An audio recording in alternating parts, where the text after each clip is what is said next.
ప్రత్యేక హోదాపై కేంద్రం తర్జన భర్జన పడుతోందని కేంద్ర మంత్రి సుజనా చౌదరి తెలిపారు. హోదా కోసం 26 నెలలుగా పోరాటం చేస్తున్నామని, దీనిపై కేంద్రం అందరినీ సంప్రదిస్తోందని వివరించారు. కనీసం 5 ఏళ్లు ప్రత్యేక హోదా ఇవ్వాలని కోరుతున్నామని సుజనా అన్నారు. రాజధాని అభివృద్ధి కోసం నిధులు కేటాయిస్తున్నామన్నారని సుజనా చౌదరి వివరించారు. ప్రత్యేక హోదా విషయంలో రాజీ పడే ప్రసక్తే లేదని సుజనా చౌదరి స్పష్టం చేశారు.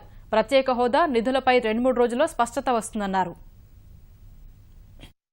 స్పెషల్ కేటగిరీ స్టేటస్కి నార్మల్కి సెంట్రల్లీ స్పాన్సర్డ్ స్కీమ్స్లో నార్మల్గా వెనకటి రోజుల్లో 70-30 ఇచ్చేవారు. స్పెషల్ కేటగిరీకి 90-10 ఇచ్చేవారు. అంటే 20% అడిషనల్ బెనిఫిట్ వచ్చేది. ఇప్పుడు సెంట్రల్లీ స్పాన్సర్డ్ స్కీమ్స్కి 60-40 ఇస్తున్నారు. 60% government of India, 40% state governments. అయితే అంటే డిఫరెన్స్ ఎంత? ఒకవేళ స్పెషల్ కేటగిరీ స్టేటస్ అయితే 90-10, 90 - 60 30%. ఆ 30% డిఫరెన్షియల్ ఎంత వస్తుందో ఆ వారా స్పెషల్ కేటగిరీ స్టేటస్ కిందే పరిణామం చేసుకొని అనేది అనాలిసిస్ చేస్తూ ఉన్నారు. ఆంధ్రప్రదేశ్ స్పెషల్ కేటగిరీ స్టేటస్ ఇస్తే గవర్నమెంట్ ఆఫ్ ఇండియా మీద ఎంత బర్డెన్ పడుతుంది అనేది, స్పెషల్ కేటగిరీ స్టేటస్ ఇచ్చేసేస్తే ఇంత ఇవ్వాలి, ఎక్కడి నుంచి ఇవ్వాలి అనేది వర్కౌట్ చేస్తూ ఉన్నారు. వర్కౌట్ చేస్తున్నారు వాళ్ళు. అంటే అది ఇయర్ టు ఇయర్ చేంజ్ అవుతుంది. మొత్తం మీద 2,500 నుంచి 3,000 కోట్ల వరకు ఉంటుంది అనేది మన ఎస్టిమేషన్. వాళ్ళు ఇంటర్నల్గా ఏం క్యాలిక్యులేట్ చేస్తున్నారో ఇంకా మనకు తెలియదు. ఎక్స్టర్నల్ ఎయిడ్ ప్రాజెక్టా, లోకల్ సపోర్టా ఏదన్నా కానీ స్పెషల్ కేటగిరీ స్టేటస్ ఇస్తే ఎంత రావాలి ఏదనేది మనకు అనవసరం. Money has no colour. మనకు ఆంధ్రప్రదేశ్కి కావాల్సింది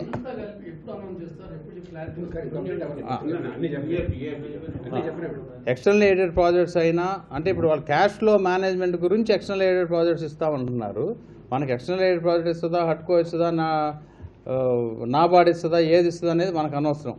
స్పెషల్ కేటగిరీ స్టేటస్ ఇస్తే డిఫరెన్స్ ఎంత వస్తుంది, ఆ వారా మనకి ఆంధ్రప్రదేశ్కి నష్టం జరగకుండా వేగవంతంగా డెవలప్మెంట్ అవడానికి ఏం చేయాలనేది దాని మీదే మన ఫోకస్. సో ఆ వారా ఇస్తే కనుక మనకి FRBMలో ఆ వారా కొంచెం ఎక్స్ట్రా లాంగ్ టర్మ్ లోన్ తీసుకోవడానికి ఒక అవకాశం వస్తుంది. సో వాళ్ళు 3,000 కోట్లు ఈ స్కీమ్లో ఇస్తే మనకి ఇంకో 3,000 కోట్లు FRBM ఫ్రీ అవుతుంది. కాబట్టి ఇన్ఫ్రాస్ట్రక్చర్ ప్రాజెక్ట్స్ కానీ ఏదైనా కానీ స్టేట్ గవర్నమెంట్కి కొంత వెసులుబాటు కలగడానికి అవకాశం ఉంది. మనమేమి కాంప్రమైజ్ ఏం కాలేదు. ఇప్పుడు ఈ క్షణం వరకు కూడా స్పెషల్ కేటగిరీ స్టేటస్ అంటున్నాం. మనం ఆంధ్రప్రదేశ్ తరఫున మాట్లాడితే ఇవ్వాలనే మనం కదా అడుగుతూ ఉన్నాం. వాళ్ళ సంవత్సరాలు చెప్తా ఉన్నారు, డిబేట్ జరుగుతూ ఉంది, అనేక నోట్స్ అప్ అండ్ డౌన్ జరుగుతూ ఉన్నాయి. 2-3 రోజుల్లో డెఫినెట్గా జరుగుద్ది. సో ప్రజలకు ఏది ఉపయోగపడుతుంది అనేది మీడియా వాళ్ళు కూడా సహకరించి దీనివల్ల మనకు ఆంధ్రప్రదేశ్కి మంచి జరగబోతుంది అనేది మాత్రం సిగ్నల్స్ వస్తూ ఉన్నాయి. అంతవరకు నేను చెప్పగలను.